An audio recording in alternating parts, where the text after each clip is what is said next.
ভাৱ আহি খুন্দি আহিছে সেই বিষয়ে মই সাধাৰণভাৱে ইয়াতে উল্লেখ কৰিম। অসমীয়া ভাষাৰ ক্ৰমোন্নতিৰ উদ্দেশ্য আগত ৰাখি পূৰ্বৰ কলকাতাস্থিত অসমীয়া ভাষা উন্নতি সভাৰ স্থলত অসমীয়া নপুৰণি সাহিত্যিকসকলৰ উদ্যোগত শিৱসাগৰ নগৰত 1917 খ্ৰীষ্টাব্দৰ 26 ডিচেম্বৰ তাৰিখে অসমীয়া ভাষাৰ প্ৰথমগৰাকী সাহিত্যিক পেঞ্চনাৰ সাহিত্য কাণ্ডাৰী ৰায়বাহাদুৰ পদ্মনাথ গোহাঁই বৰুৱা ডাঙৰীয়াৰ সভাপতিত্বত অসম সাহিত্যিক সন্মিলনী গঠন হৈছিল, যি পৰৱৰ্তী পৰ্যায়ত অসম সাহিত্য নামেৰে স্থায়ী ৰূপ পায়।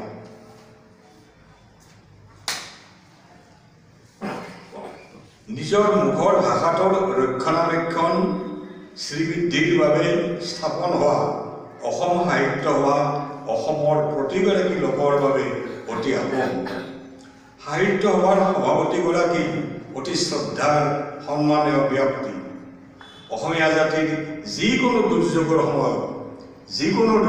সময়ত অসম সাহিত্য সভাৰ মতামতক অসমীয়া জাতিয়ে গুৰুত্ব সহকাৰে গ্ৰহণ কৰে। ভাষা, সামাজিক, শৈক্ষিক, সাংস্কৃতিক আদি যিকোনো বিষয়তে।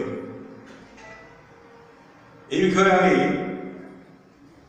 উল্লেখ কৰিব পাৰোঁ যে যোৱাটো শতিকাৰ সত্তৰ আছিল অসমৰ প্ৰখ্যাত ছবছৰীয়া বিদেশী বিতৰণ আন্দোলনলৈ আমি আগুৱাই দিব পাৰোঁ। অসম সাহিত্য সভা সেই আন্দোলনটোৰ গুৰি ধৰোতাসকলৰ গণসংগ্ৰাম পৰিষদ যে আছিল তাৰে অন্যতম অংশীদাৰ আছিল। সাহিত্যিকসকলক সমাজে এনেকৈ ব্ৰিটিছ চৰকাৰে সন্মান জনাইছিল। পদ্মনাথ গোহাঁই বৰুৱা ডাঙৰীয়াই লিখিছিল,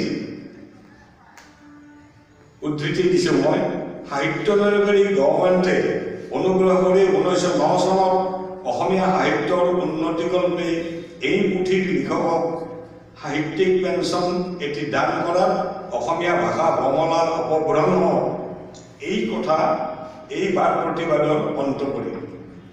তদুপৰি অসমীয়া ভাষাৰ বৰভেটি স্বৰূপ হেমচন্দ্ৰ বৰুৱা প্ৰণীত হেমকোষ অভিধানখন গভৰ্ণমেণ্টে প্ৰচাৰ কৰি দিয়াত আজিকালি লিখাসকলৰ ভিতৰত আখৰ জোঁটনিৰ বেমেজালি গুচিছে। মই উদ্ধৃতি শেষ কৰিছোঁ। আজি মনত পৰিছে কেনেদৰে 1955 খ্ৰীষ্টাব্দত গুৱাহাটীৰ হেদায়তপুৰত অনুষ্ঠিত হোৱা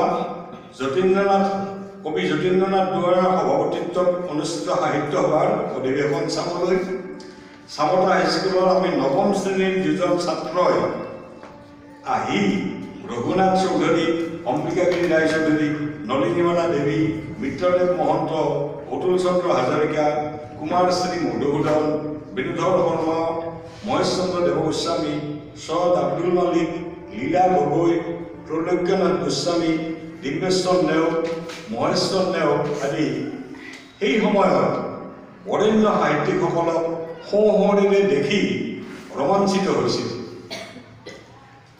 মই নাজানো যে অসম সাহিত্য সভাৰ কাণ্ডাৰীসকলে এতিয়া তেনেদৰে অসমৰ যুৱ কিশোৰসকলক অনুপ্ৰাণিত কৰিব পাৰে নে নাই, এইটো এটা ভাবি চাবলগীয়া কথা।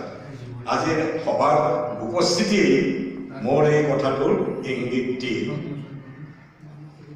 অসম সাহিত্য সভাৰ মূল কাণ্ডাৰী সভাপতিগৰাকীৰ বাছনিক লৈ বহু বছৰৰ পৰা নানা ধৰণৰ বাক বিতণ্ডা, তৰ্ক বিতৰ্ক হোৱা কথাটোৱে বহুতো সাহিত্য সভা প্ৰেমীৰ মনত দুখ দিয়ে, এনেকৈ মোৰ মনতো। এইবেলিও তাৰ ব্যতিক্ৰম হোৱা নাই। সভাপতিৰ দৰে সন্মানিত পদটোৰ বাবে নিৰ্বাচন পতাৰ ক্ষেত্ৰত প্ৰয়াত ডক্টৰ ভৱেন্দ্ৰনাথ শইকীয়াৰ পৰা বৰ্তমানৰ শ্ৰীযুতা অনুৰাধা শৰ্মা পূজাৰীয়ে মত প্ৰকাশ কৰি এনেধৰণৰ এই প্ৰথাৰ প্ৰতি অসন্মতি প্ৰকাশ কৰিছে। এই ক্ষেত্ৰত প্ৰখ্যাত অসমীয়া আলোচনীৰ প্ৰান্তিকৰ 16 পৰা 31 ডিচেম্বৰৰ সংখ্যাৰ সম্পাদকীয় বিশিষ্ট সাংবাদিক শ্ৰী প্ৰদীপ বৰুৱাই সভাপতি নিৰ্বাচনৰ বিকল্প পদ্ধতিৰ বিষয়ে পৰামৰ্শ আগবঢ়াইছে। এটি সন্মানজনক প্ৰক্ৰিয়াৰ উদ্ভাৱন কৰাৰ বাবে সংশ্লিষ্ট সকলোৱে এই পৰামৰ্শ বিবেচনা কৰি চোৱা উচিত হ'ব বুলি মই অনুভৱ কৰোঁ। সভাৰ বিত্তীয় অৱস্থা। অসম সাহিত্য সভাই ইয়াৰ কেন্দ্ৰীয় আৰু আঞ্চলিক কাৰ্যালয় চলোৱা কৰ্মচাৰীৰ দৰমহা, ভ্ৰমণ বানচ, নানা কাৰ্যসূচীৰ ৰূপায়ণ, গ্ৰন্থ প্ৰকাশৰ আদিৰ খৰচৰ জোৰা মাৰিবলৈ অসম চৰকাৰে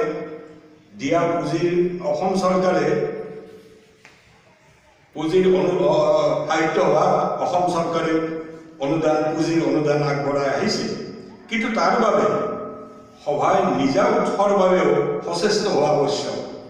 এই বিষয়ত প্ৰাক্তন সভাপতি প্ৰখ্যাত সাহিত্যিক সাংবাদিক প্ৰয়াত হোমেন বৰগোহাঁই ডাঙৰীয়াই এটি নিজস্ব বিত্তীয় কোষৰ স্থায়ী পুঁজি কৰ্পাছ ফাণ্ড পোষকতা কৰি তাৰ বাবে কামত অগ্ৰসৰ হোৱাৰ কথা আমি জানিছিলোঁ।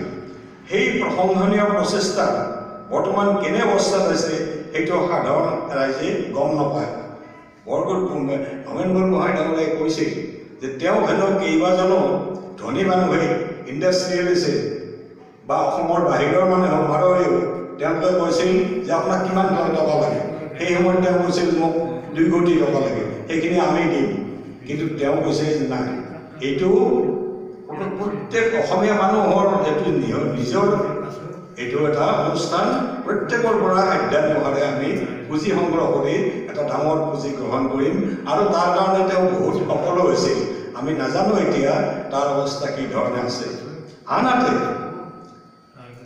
শাখাবোৰৰ তালিকাভুক্ত সদস্যসকলেও বাধ্যতামূলকভাৱে সভালৈ বাৰ্ষিক বৰঙণি আগবঢ়োৱা নিয়মটো নিশ্চয় আছে, সুচাৰুৰূপে পালন কৰাত গুৰুত্ব দিব লাগে।